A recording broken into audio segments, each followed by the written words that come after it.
mana bahwa ini seperti fenomena yang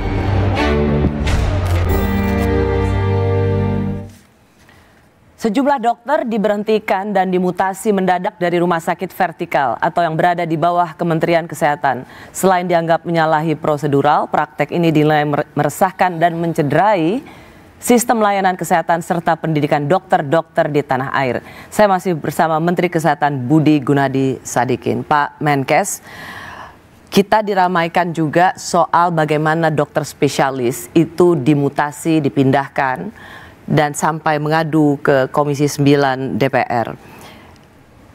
Karena ia vokal tentang kebijakan Menkes. Kembali merefer kepada pertanyaan saya, Pak Menkes ini memang mulai makin otoriter ya? Ya sebenarnya kalau otoriternya dihitung di sini udah telat. Kenapa saya sudah pindahkan mungkin lebih dari 40-50 orang. Nanti saya cerita sekarang risetnya kenapa, Mbak Rosi. Saya tuh pernah bikin rumah sakit Surabaya bagus kan. Saya kirim dokter saya dari UI dong ke Surabaya ke sana. Spesialis tertentu lah. Begitu dia masuk, dia dipanggil sama senior spesialis itu tapi yang lulusan Surabaya. Dibilang gini, kamu jangan masuk sini deh. Kalau kamu masuk sini, kamu nggak akan dapet praktek kedua, praktek ketiga di swasta. Jadi diancam karena lulusannya beda. Ini lahannya sini, nggak boleh orang Jakarta masuk ke situ. Protes dong si anak muda ini nih ke saya kan. Saya panggil dong yang manggil, ngapain kamu gitu-gitu? Kenapa jadi eksklusifan seperti itu? Dia bilang, habis kita digituin juga di Jakarta. Saya cek, benar. Jadi kalau lulusan sini mau ke Jakarta, digituin juga di Jakarta. Jadi kan garu-garu kepala, loh kenapa begini? Contoh kedua, saya punya rumah sakit, saya bisa ngomong ke rumah sakit saya sendiri. Harapan kita, saya punya rumah sakit RSCM, dua-duanya di bawah saya. Itu ada ahli jantung kan? Ya. Ahli jantung mengerjakan intervensi, itu bisa dua spesialis penyakit dalam KKV atau SPJP intervensi. Di harapan kita, itu nggak ada SPPD KKV. Di RSCM, nggak ada SPJP, ada satu, tapi dia juga SPPD. Jadi lulusan yang sama, satu perguruan tinggi, beda spesialis, itu terlihat sekali perseteruannya. Ini nggak boleh masuk ke sana, itu nggak boleh masuk sini. Sehingga suatu saat, ini kalau bilang otoriter, yang saya lakukan adalah, saya ambil tuh orang RSCM satu, SPPD KV, saya jadiin direktur medis di harapan kita. Itu terjadi 2 tahun yang lalu. Kalau ngomong otoriter ya, tahu yang kejadian apa? Sampai seorang menteri telepon saya, bilang, Bapak kenapa taruh orang spesialis itu ke sini? Karena Bapak tidak mengerti sejarah. Dia bilang, Bu, emang sengaja aku pindahin biar rukun. Sebulan kemudian saya taruh orang harapan kita, saya taruh di RSCM. Ribut. Yang ketiga yang saya sudah lakukan, Mbak Rosi.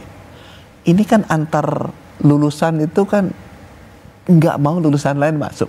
Buat saya kan ini aneh nih. Makanya timbul nggak terjadi. Kita lihat mana sih yang paling banyak mesti diberesin dan paling besar. Masa sih sampai segitu? Nanti dulu, aku jelasin dulu. Aku ambil Hasan Sadikin, itu di rootnya selalu lulusan Unpad. Saya ambil lulusan Unsrat masuk. Itu ramenya minta ampun. Saya bilang ini, mungkin Mbak Rosi bisa cek yang terakhir, begitu saya udah lihat. Saya taruh di RSCM.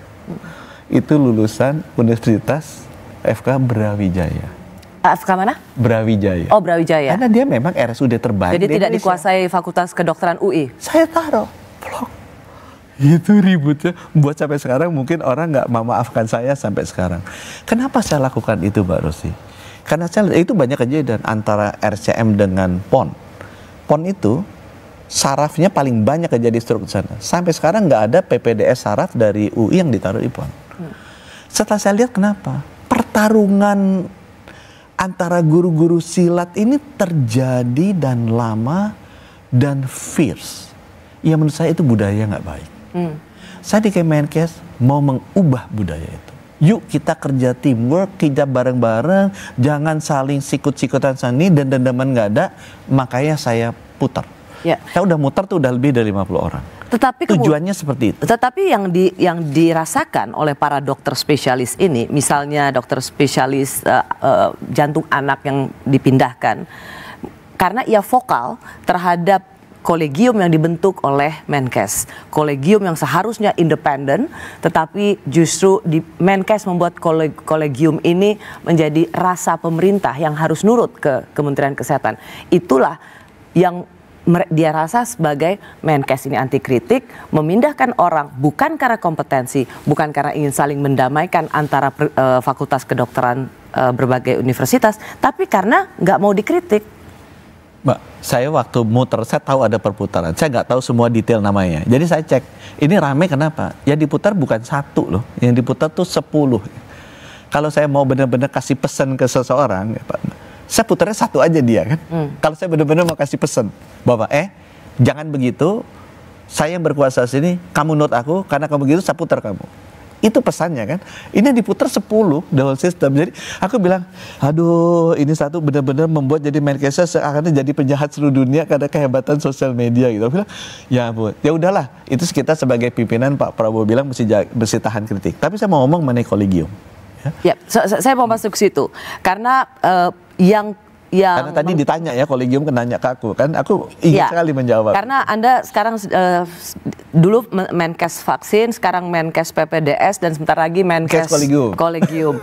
Anda juga digugat di PT UN soal, dan digugat di MK mengenai kolegium. Dan yang menggugat Anda dan yang mengkritik Anda ini nggak kaleng-kaleng. Para guru besar, dokter-dokter spesialis yang namanya sudah senior lah. Senior. Karena mereka melihat kolegium itu yang versi maunya Anda, kolegium itu memiliki peran menyusun standar kompetensi tenaga medis dan tenaga kesehatan dan menyusun standar kurikulum pelatihan tenaga medis dan tenaga kesehatan.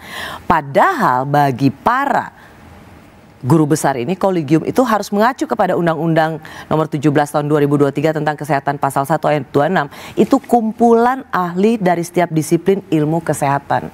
Inilah bagaimana Anda dinilai ingin mengacak-acak disiplin ilmu para dokter spesialis. Jadi kolegium ini sebelum undang-undang keluar, itu dasar hukumnya adalah anggaran dasar organisasi profesi. Di situ disebutkan apa itu kolegium, di mana kedudukannya. Saya ketemu dengan banyak guru besar.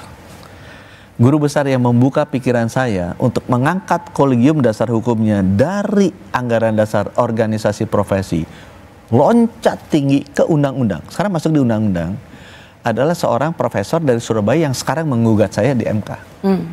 Jadi saya kadang-kadang bingung, loh gara-gara masukan beliau, saya angkat nih kolegium ini yang tadi yang tidak ada artinya secara hukum menjadi sangat berarti secara hukum di undang-undang. Sudah saya lihat kenapa.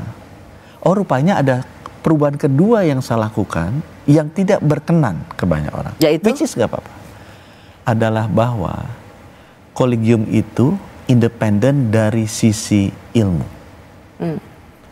Tapi kalau dia akan mengatur siapa boleh melakukan apa, karena itu ada konflik interestnya dengan orang-orang yang duduk di kolegium, itu harusnya dia ada yang jaga. Tidak boleh dia diberikan wewenang seluruhnya. Aku kasih contoh. Banyak orang meninggal karena stroke.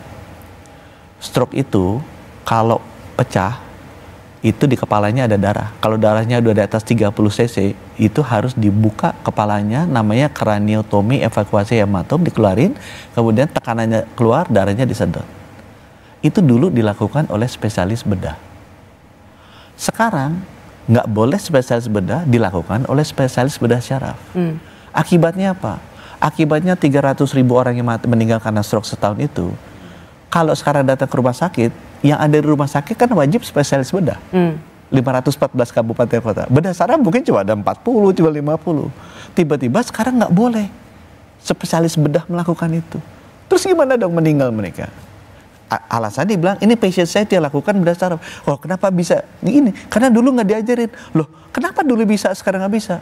Oh, udah dirubah oleh kolegium, ilmunya yang boleh melakukan hanya bedah syaraf. Saya bisa ulangin banyak, misalnya. Oke, sebentar, tapi pertanyaan awamnya adalah, atau yang menjadi keresahan para guru besar ini adalah kolegium versi Anda, itu adalah kolegium yang terdiri dari para dokter atau mereka yang nurut ke Kementerian Kesehatan, nurut atau orangnya Menteri Kesehatan.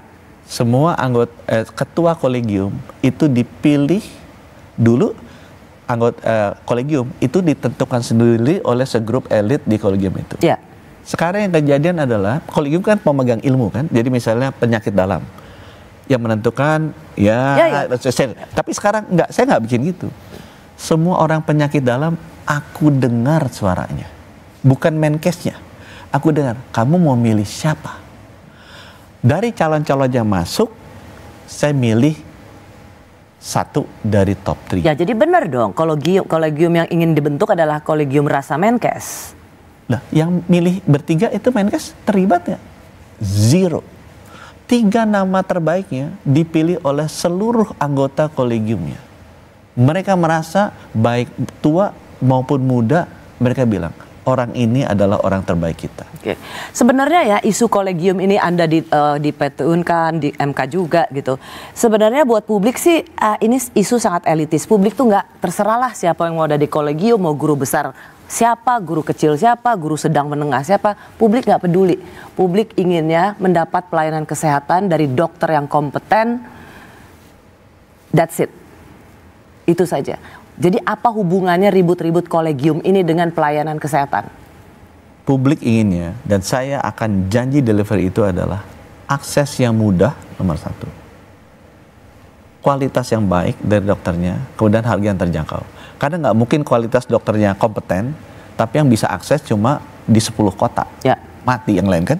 Jadi saya bilang lebih baik 514 yang sangat kompeten di 10 kota nggak apa-apa. Tapi yang 400 tetap harus ada. Mungkin kompetensinya nggak sekompeten yang 10 kota, tapi harus ada. Nah itu yang sekarang kita atur. Saya melihat sekarang adalah banyak terjadi kompetensi-kompetensi itu ditarik ke atas. Sehingga sedikit sekali orang yang bisa melakukannya. Jadi sengaja dipersempit. Sehingga makin orang-orang yang di 514 kabupaten kota, dokter-dokter spesialisnya tidak bisa melakukan itu. Contoh, contoh kedua, kasih contoh tadi otak kan. Hemodialisa, cuci darah. 514 kabupaten kota banyak sekali yang meninggal.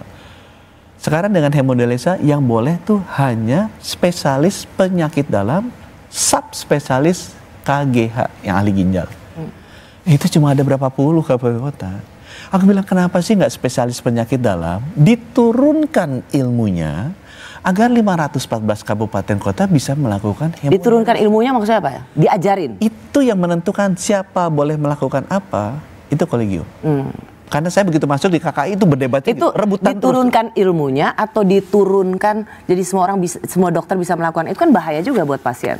Diturunkan ilmunya. Nah kalau dulu dia bisa lakukan itu, sekarang masalahnya apa?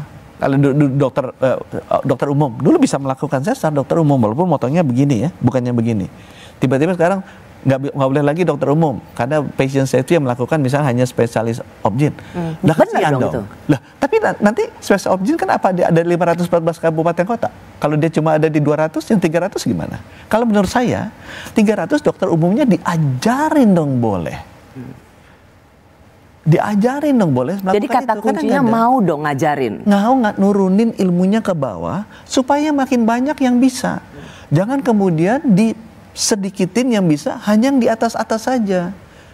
Kasihan dong masyarakat di bawah. Jadi concernnya saya adalah saya justru ingin menurunkan ilmu-ilmu yang dibutuhkan untuk melayani masyarakat di bawah sebawah-bawahnya.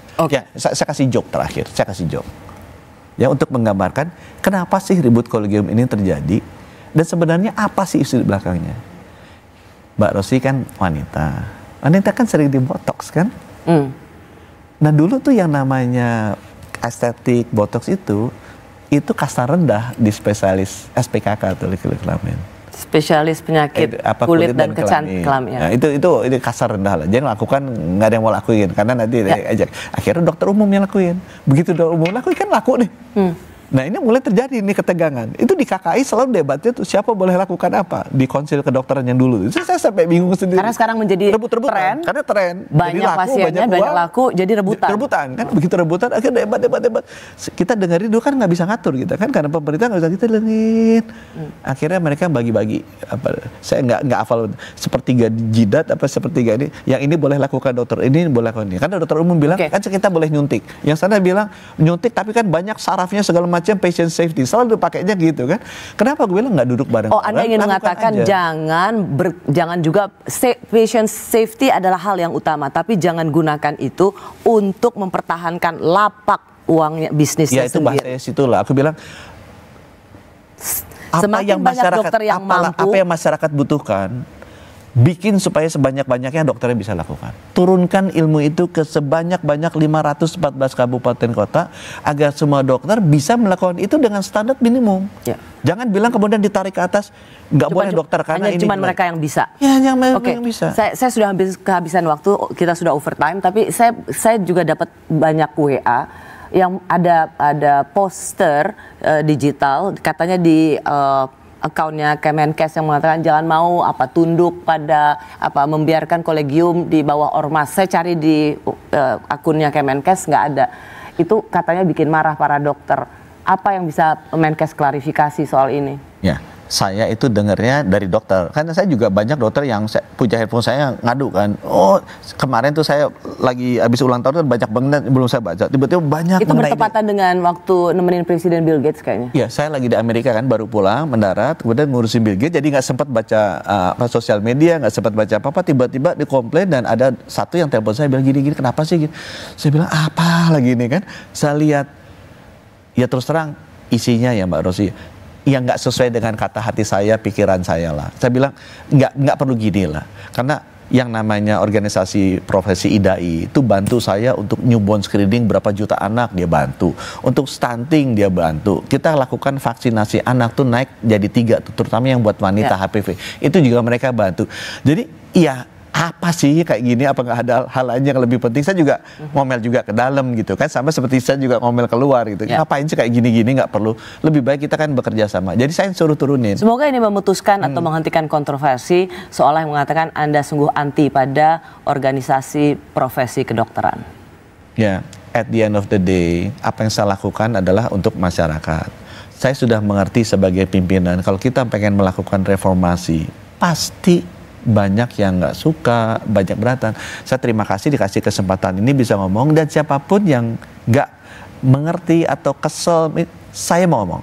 Cuma syaratnya satu, kalau saya untuk milih apakah ini bermanfaat bagi masyarakat atau bermanfaat bagi kelompok orang tertentu, saya pasti akan ini ke masyarakat. Ini segala kebijakan saya pasti ambilnya ke situ. Menteri Kesehatan Budi Gunadi Sadikin, terima kasih sudah di Rosi. Terima kasih juga Anda telah menyaksikan Rosi. Kita jumpa lagi Kamis depan hanya di Kompas TV, independen terpercaya. Selamat malam.